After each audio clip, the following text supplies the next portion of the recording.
For all of you reading along with me in Navigating Early by Clare Vanderpool, we just hit about that halfway mark through the book. So we will be picking up today with chapter 19. Here we go. We didn't say much to each other the next morning as we packed up our things.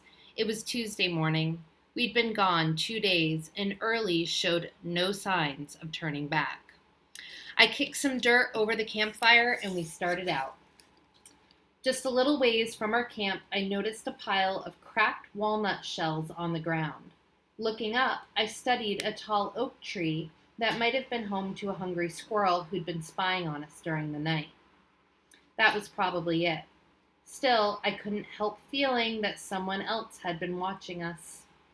The sky was cloudy and gray, and a soft mist surrounded us.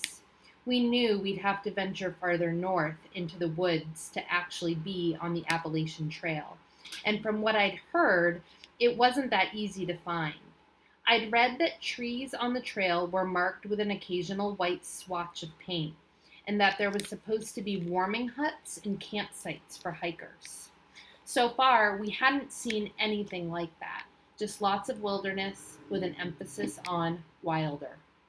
In fact, we'd wilder around so much, I'd have sworn we were lost. Since Olson had pilfered Early's compass, we were relying on our wits, and mine were getting dimmer by the minute. But Early seemed to still have his bearings. He had a map, but never checked it. I didn't know how he even knew which way was north, since the clouds were thick and dark. A storm was brewing. I was just getting ready to dig in my heels. We were heading back, and if Early wouldn't go, then I'd head back without him. I hoped he wouldn't call my bluff, though, because I didn't know how I would find my way.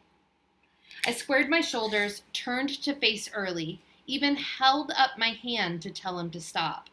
Then we heard the dogs. They were a fair distance behind us, but we heard them barking and bellowing after whatever they were tracking. I couldn't be positive they were after us, but even Early sensed the need to pick up our pace. We veered to the right, and the barking followed us. Early, I think those dogs are following our scent. Why would they do that? We don't have any food left except the jelly beans. Maybe they're not looking for food. Maybe they're looking for us. Maybe they're looking for the bear. Could be, I said. Early had made it clear that we were looking for the great Appalachian bear. Maybe McScott wanted to make sure we didn't find it before him. Still, I couldn't help thinking there was more to it than that. The barking was getting louder. Either way, don't you think we'd better cross that river?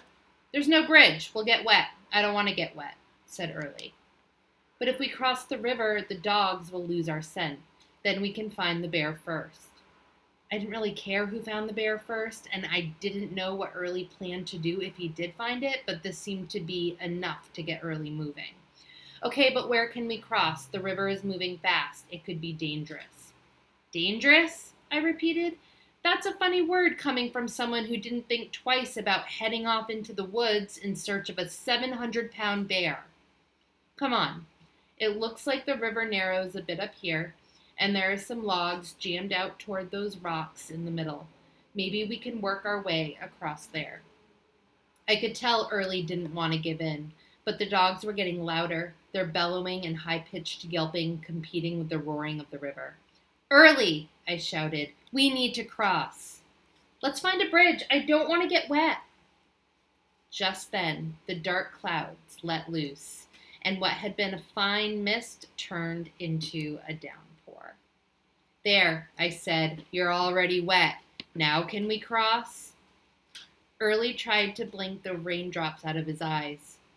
We can cross. As I looked at the swiftly moving current and how it glossed over the wet logs jammed haphazardly against each other and a few large rocks, I realized that getting Early on board would be the easy part of crossing the river. I knew I should go first since it was my idea, but my hand was itching to do rock, paper, scissors. Then Early saved me the embarrassment. I'll go first, he said, and stepped out onto the closest log. For someone not very athletic, Early was surprisingly nimble and sure-footed. After a time watching him, I realized I shouldn't have been surprised at all. He was very sure about most things, whether they were true or not.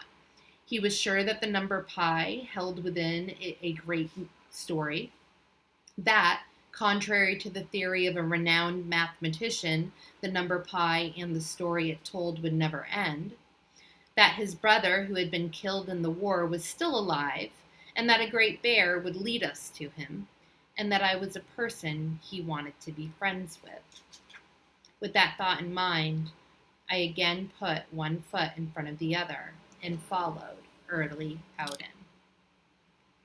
He was halfway across by the time I got started. The logs seemed firmly jammed one against the other, and I worked at keeping my eyes straight ahead. My feet kept slipping on the wet bark of the logs. I extended my arms to keep my balance, but my backpack shifted left and right, nearly pulling me into the rushing water. Early reached the boulder in the middle of the river, which seemed to be the reason for the tie-up of logs. He turned around and motioned to me to keep going before he continued on. I figured it was late in the logging season. Otherwise, the entire width of the river would have been congested with logs. These must have been the last few stragglers that had gotten snagged against each other.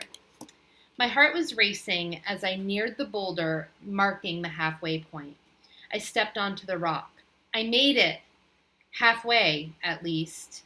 Here I was, standing on a wet rock in the middle of a swiftly moving river. I can do this, I thought. Then I made a big mistake. I looked around and saw that I was standing on a wet rock in the middle of a swiftly moving river. Suddenly, I was back on Dinosaur Log, frozen with fear. Come on, Jackie! Early, almost to shore, turned around, urging me to follow. I looked behind me, wondering if it would be better to go back in the direction I'd come from, but the first of the hound dogs had already arrived and was yapping and snarling. The dog whined and panted, dipping his paws into the water, only to back up and start howling again. Even he knew better than to take on this powerful river. I turned to face Early and carefully stepped out onto the next log. It was slimy with moss, but I mustered another couple steps. Then my foot slipped, getting wedged between two logs. I cried out in pain as the rough bark tore at my skin on my ankle. The logs shifted slightly, clamping my foot in a painful vise. I tugged and pulled, but it wouldn't budge. I'm stuck, I called out. Early began retracing his steps, heading back toward me. I used my free foot to stomp on one of the logs, and it moved. I was almost free. Just one more shove and the logs gave way, freed from their jam. The world slid out from under me, and I was swept away. The next minutes, or years, I'm not sure which, were a blur of icy water and logs, bumps and gashes, and short gasps of air. I tried to grab hold of a log, but every time I grasped it, the log would bob and roll away as if this were some kind of game. The current was strong and my body grew cold and weak. It was a game. I wasn't going to win. I tried to stretch out my body and float as best I could. Maybe I could get one more bit of air. A log was rushing straight at me. It struck me. I felt a sharp pain in my forehead. Then I saw something and knew I must be slipping into unconsciousness. At first, I could see only its color and great size as it floated alongside me, just as in the story of Pi. Then I tried to take another breath, and as my lungs took in more water than air, I looked into its eyes, the deep, somber eyes of a big white whale. And that finishes chapter 19. Stay tuned for chapter 20. I'll get that posted within the next few days. Thank you.